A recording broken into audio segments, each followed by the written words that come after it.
What's going on, YouTubers? I have returned once again with another crazy story for you today. But first, I just want to go over some things first. The first thing I want to go over is the fact that if you saw the previous video about if you saw the previous video about the views, and I told you it was I reached 1.1K on it. Well, now it's close to like at least almost 4,000 views, and that is for the interview video that I made about a person who actually had a harrowing experience in Brown Mountain National Park. And I am so excited about that because excuse me, that was my goal, to get where I needed to get with all these videos, because I told you I wanted that video to go viral, and you guys helped me out, and I really appreciate it, and I owe it all to you guys. So excuse me while I celebrate.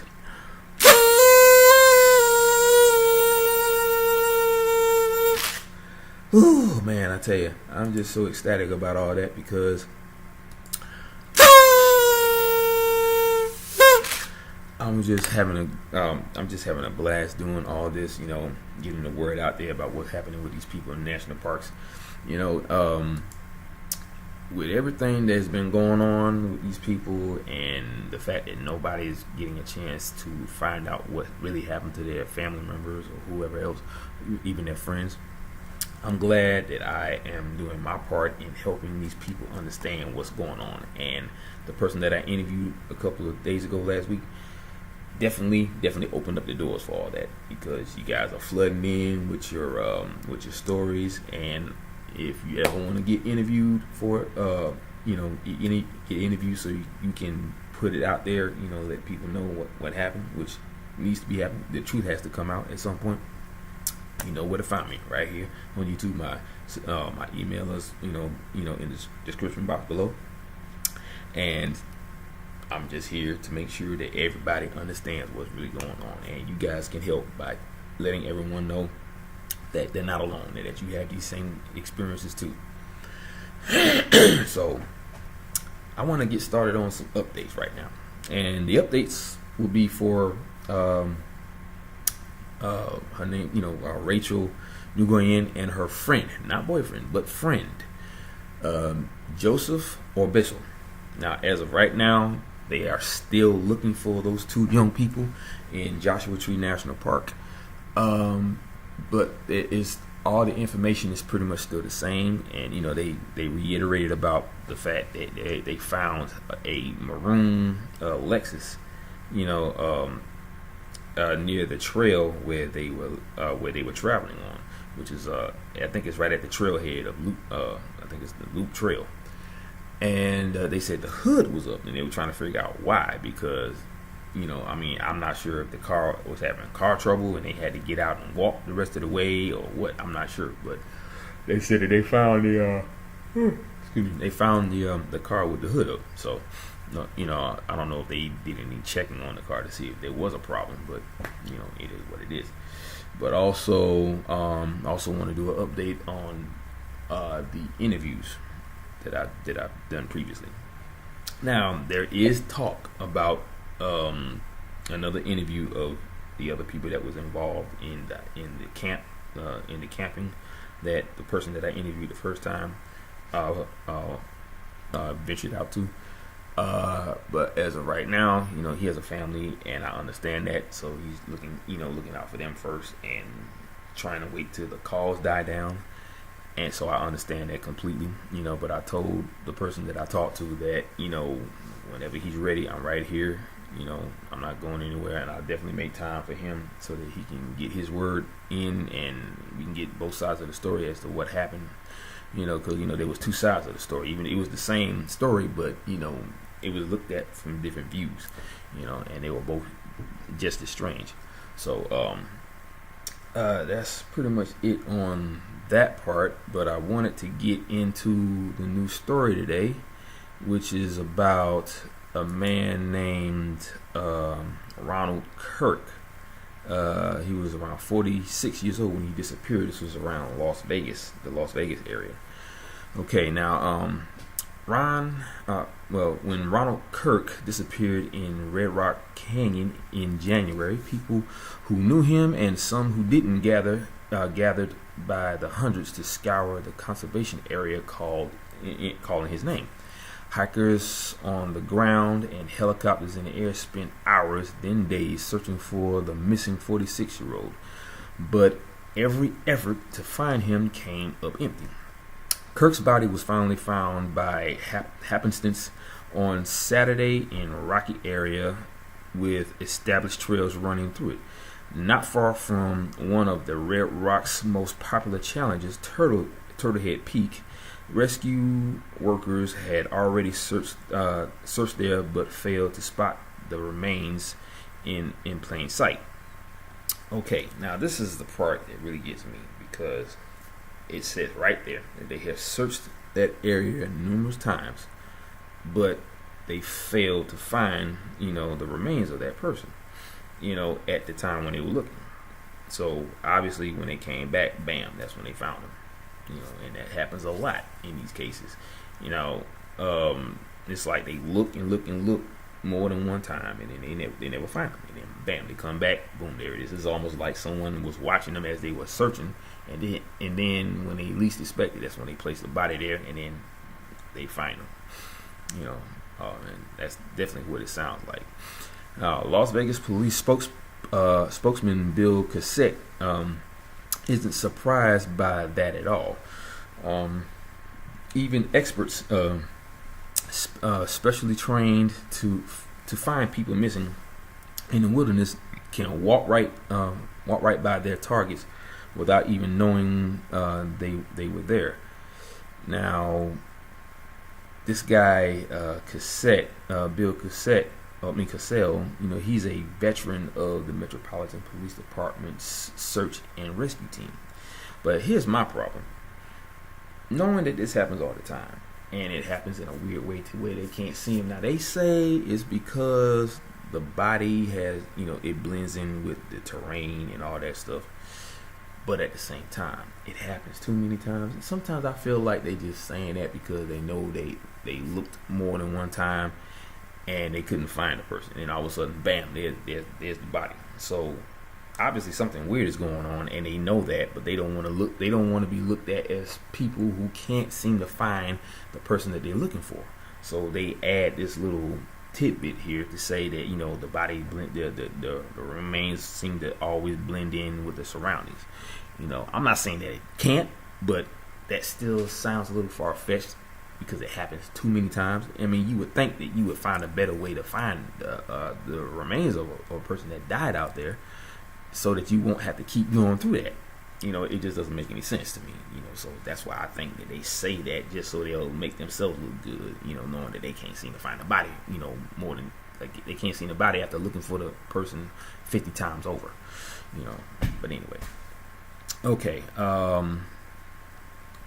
Now, Kirk's body was not obscured in any way, but it blended in with the color of the surrounding terrain. Like I said, that still seems to be far-fetched because it just keeps happening. But anyway, it was perfect camouflage. The rocks and terrain hide people very, very well out there. Now, the Clark County Coroner's Office used dental records and help from Kirk's family to positively identify remains on Tuesday. Now, the dead man's brother, Daryl Kirk, Daryl Kirk of Seattle, said Sunday he suspected the worst when the keys of Kirk's Jeep were found with the body. The coroner's office has not released a cause of death, but foul play is not suspected. Now, see, that's another thing. No cause of death. So, what are they planning to say, or what did they plan to say since this happened back in 2012? That part isn't in here on this page, but when you can't find a cause of death, there's a lot of things that's going to be said. They're gonna say, like, accidental drowning or death by whatever. It just depends on what they're going to come up with. They'll probably say hypothermia or he succumbed to the elements. Now, they just said they found the body. They didn't say where they found the body, like, in a frozen creek bed or wherever else. They just said they found the body after looking for all this, because it was in rough terrain. So maybe the body was just in an area where there was no water. Maybe it was mud. Who knows? But none of that was ever mentioned. So obviously they must have found the body in a weird way. They didn't even mention the fact that the clothes were still on the body, or that they were. So he was worn and tattered. Okay, so now Cassell, he declined to pinpoint the exact location of the remains, but said they were found in the vicinity of Turtlehead Peak and Sandstone Quarry, but not along the most heavily used trails. Heavily used trails there. Now, the steep 5-mile trek to the top of Turtlehead Peak is one of the most popular difficult trails in Red Rock Canyon. On sunny weekends, the parking lot for the trailhead and Sandstone Quarry frequently fills to overflowing.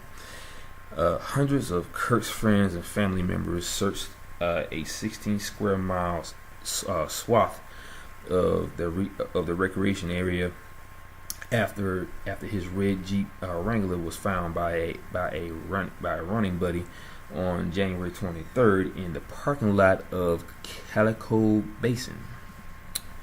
The disappearance of such an experienced hiker and trail runner attracted considerable media attention in the valley.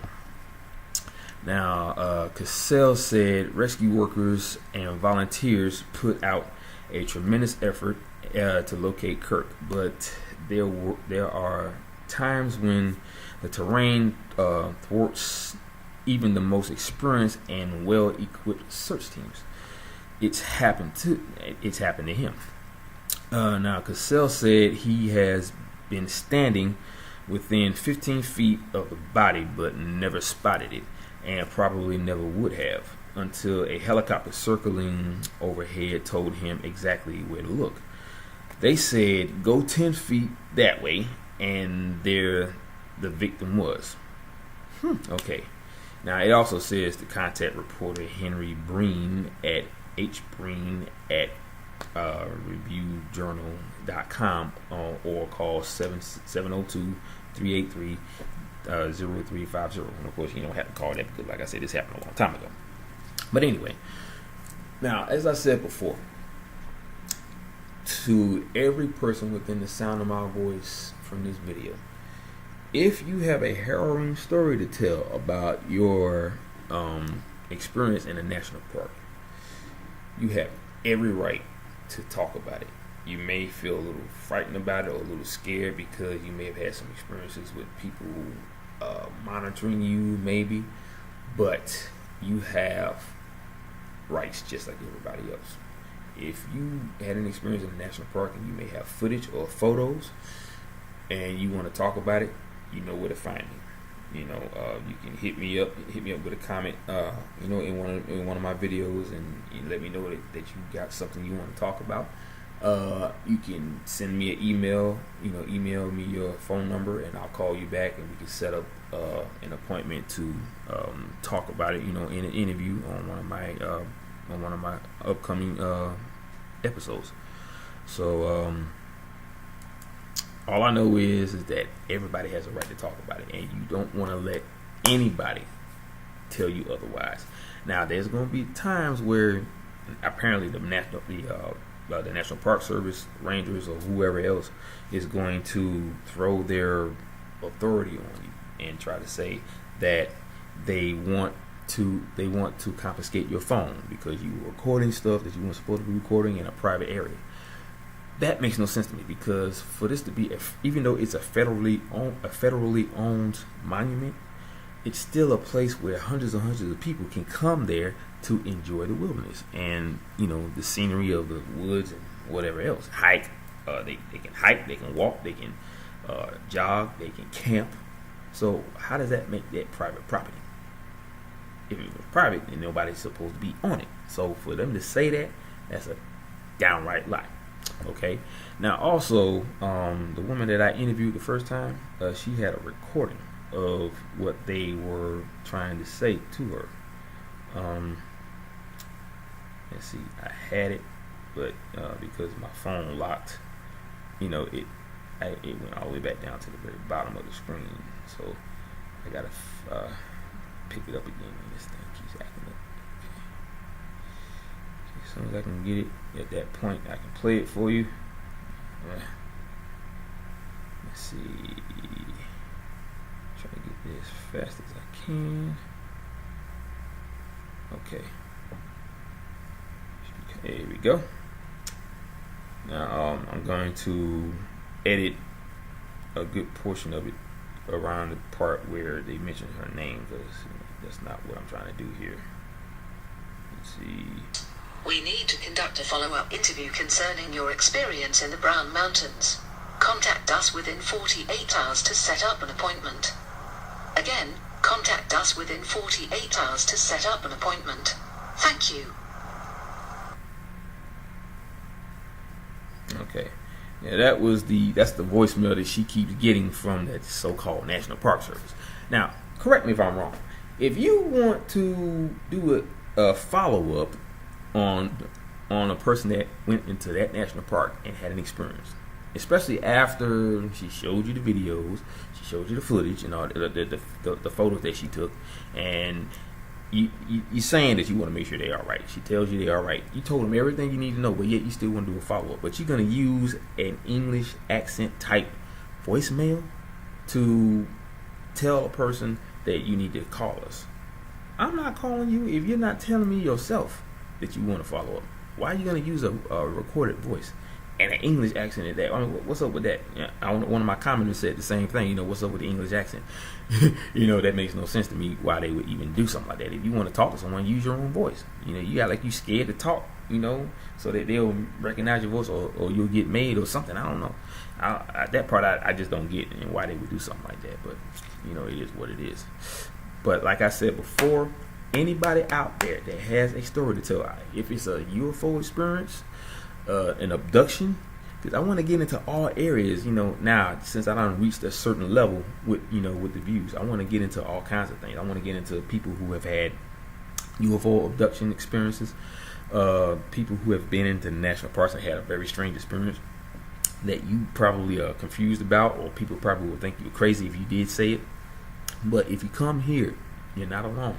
Okay, this is a channel for people that have an open mind. Okay, people who come up with some strange theories to answer a lot of the questions, which is what I've always done, and every single theory I've come up with has come true ever since that interview. Okay, so that lets you know that a lot of this stuff is actually happening, you know, and the truth has to come out, you know, and the truth will come out when it's time for it to come out. That's the thing. You know, I'm here to make sure that all of the truth comes out right here on this channel. Okay, it's not one of those channels where you're gonna just constantly talk about the cases and not try to figure out what exactly is going on. That's what I'm about. I'm about, you know, theorizing the facts, you know, and coming up with something that will basically answer what's going on with all of this.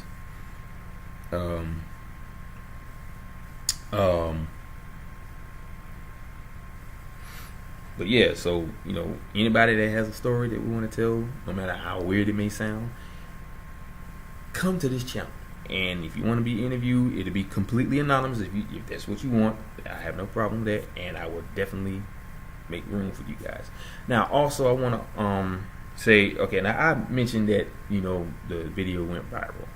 Okay, now I'm still young at this. Okay, I've only been doing this for 2 years. I'm still an amateur, you know. So when I say it viral, I really thought about it, and I actually did look it up. And viral. A couple of thousand views is not viral. Is a million views, that's viral. So that was my mistake, and I apologize. Like I said, I'm still new at this.